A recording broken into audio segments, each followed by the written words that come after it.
Hello and welcome to Twist List. Today we are looking at 10 horrors of dentistry throughout history. Have you ever wondered what people did before there were dentists? Tooth decay and pain aren't a modern problem and have plagued society for thousands of years. It's no secret that dental pain can be one of the most agonizing miseries one can endure. Thankfully, we have several thousand years of collective knowledge as well as modern medicine to draw upon to make the process of keeping our teeth healthy as pain-free as possible, luxuries which the dentists and, even worse, the patients of old didn't have. Even imagining back as recent as more modern times before the use of local anesthetics and powerful painkillers, we can't help but wince in discomfort at the mere thought of being held down by several people while some doctor of the day reached in with iron tools and ripped one of our teeth out, our mouths pried open with brutish Bronze Age-esque equipment. Here is the horrific history of dentistry in 10 parts. At number 10 we have, Dentistry Is Born. For as much pain and suffering as toothaches can cause, it's a little surprising that dentists are scarce throughout many massive cultures of the ancient world, even in civilizations where physicians were plentiful. The documented story of dentistry begins with a culture who had rough times and rough diets, the ancient Egyptians. The Egyptian diet consisted largely of grains and cereal foods, and the ancients didn't have the quality, or sterile, materials and utensils from which to make breads safely that we do today. Many metals, minerals, and other nasty things found their way into the bread of ancient Egypt, causing tooth decay and a plethora of dental problems. The Egyptians also found it nearly impossible to keep sand out of their food, something that further contributed to the severe health issues of the mouth that were rampant in that time. The first recorded dentist comes from around 2660 BC and is named Hesiah, also called Hezi-Ra. He was chief of dentists and also the chief physician to the pharaoh Djoser.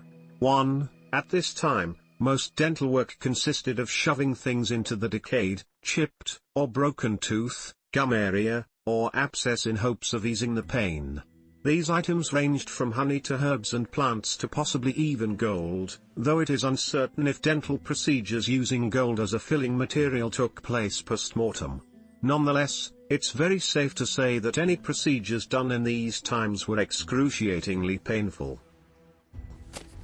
The 9th spot on the list is occupied by complexity begins. Going on the only records we have, it is debated whether or not full-on surgery had taken place yet, or if there were or were not tooth extractions at this point, as evidence is limited among the remains we have.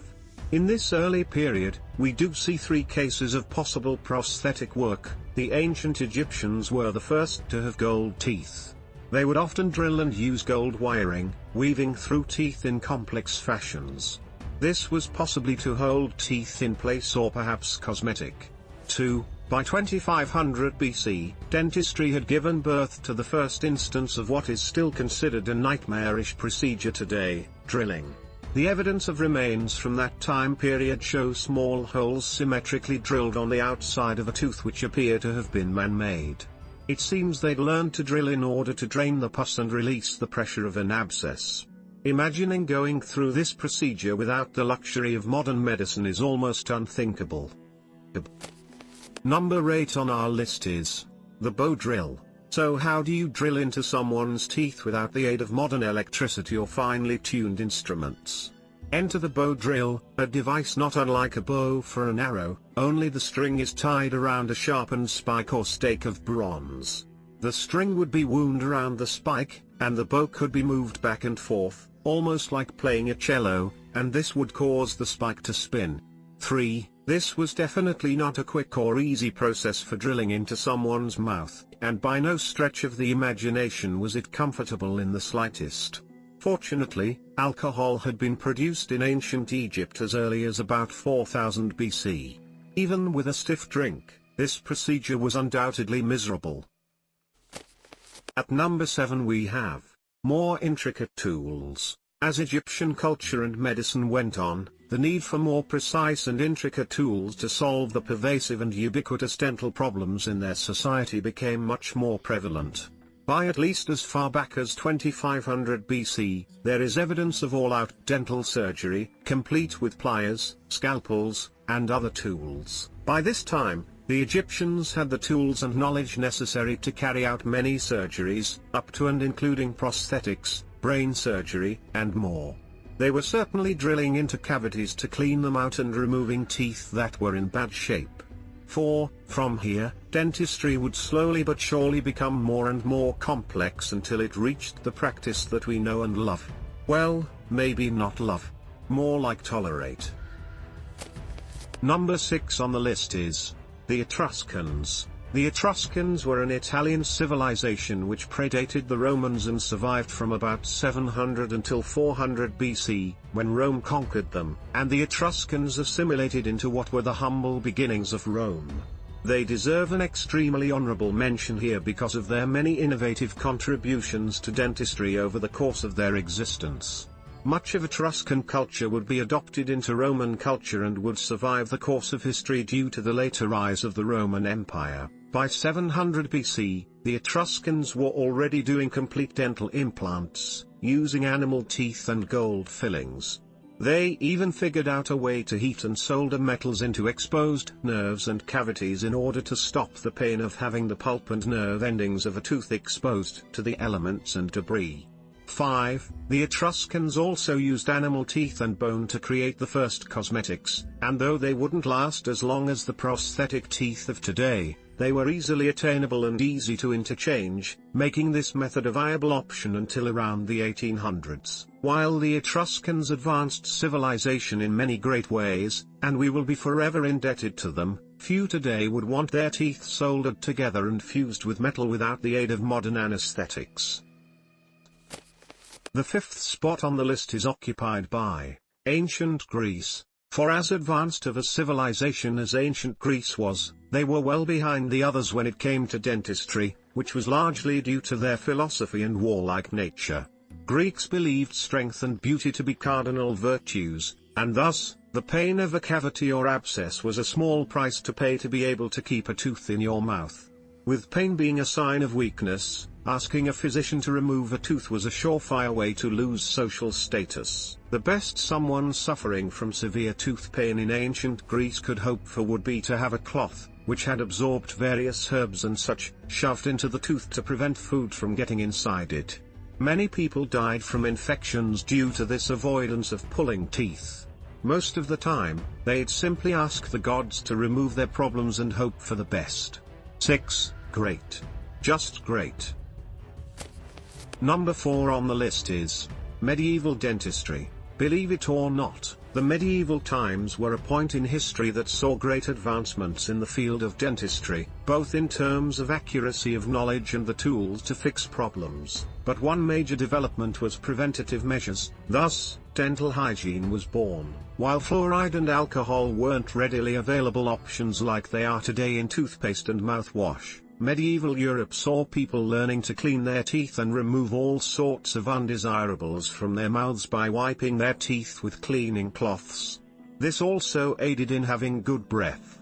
While the extremely high cost of sugar during that period helped the people of the time avoid tooth problems, there were, for the wealthier classes, mouthwashes containing vinegar and other ingredients which would kill bacteria and freshen breath. In 1158, Hildegard of Bingen recommended, "One who wishes to have hard, healthy teeth should take pure, cold water into his mouth in the morning, when he gets out of bed.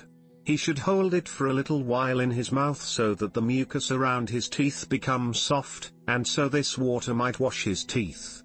If he does this often, the mucus around his teeth will not increase, and his teeth will remain healthy. Since the mucus adheres to the teeth during sleep, when the person rises from sleep he should clean them with cold water, which cleans teeth better than warm water. Warm water makes them more fragile." 7. By the Middle Ages, preventative dental care was in full swing, with great attention to the various ways one could keep one's teeth in both good health and good looks. At the 3rd place we have the birth of tooth whitening. We often hear and think of modern society as shallow and superficial, only caring about outward appearances rather than depth and character. If that's the case, we're hardly alone in history. Medieval cultures were obsessed with the cleanliness of their teeth, and whitening was a big part of dental hygiene and care during that period. Many brews and concoctions would be assembled, sold, and implemented as part of a regimen to keep teeth sparkly white, just as we see the slew of products advertising the same results on infomercials and in dentists' offices today. Duor nature mulierum, a text written in the 11th century by Trotula de Ruggiero that translates to about women's cosmetics, reads, "The teeth are whitened thus. Take burnt white marble and burnt date pits and white natron, a red tile, salt, and pumice. From all of these make a powder in which damp wool has been wrapped in a fine linen cloth. Rub the teeth inside and out. The woman should wash her mouth after dinner with very good wine. Then she ought to dry very well and wipe with a new white cloth.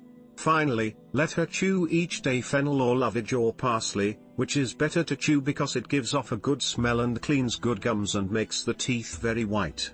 8. At the second spot is, toward a world of dentures. As time went on, preventative dental care and extractions weren't enough.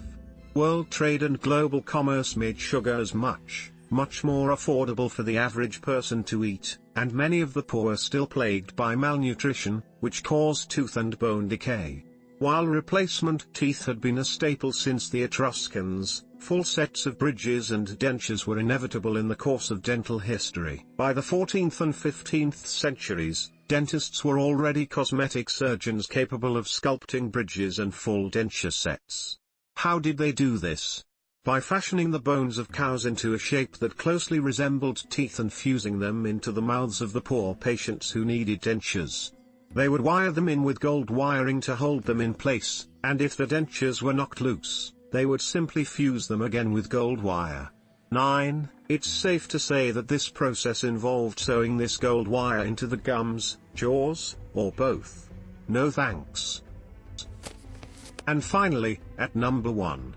Dentures from the dead. Organ donation had to start somewhere, and when it came to getting dentures, the choice between having teeth and being pain-free or not having teeth and being in absolute agony was kind of a no-brainer. Fashioning teeth out of cow bones, however, was a process carried out by specialists that not everyone could afford. When looking around for surplus materials to use as false teeth, one solution, disturbing as it may be, stands out as an obvious choice: the teeth of the dead. Medieval people would often just take the teeth of corpses, which, in medieval times, were absolutely plentiful. Sometimes, the teeth would be pulled from several bodies to get a more comfortable match in creating false teeth for the suffering patient. How morbid is that? 10. I like to write about philosophy, history, the macabre, dark, and horrific aspects of human reality and the world. Thanks for watching. If you enjoyed this video and would like to see more, then please hit the subscribe button.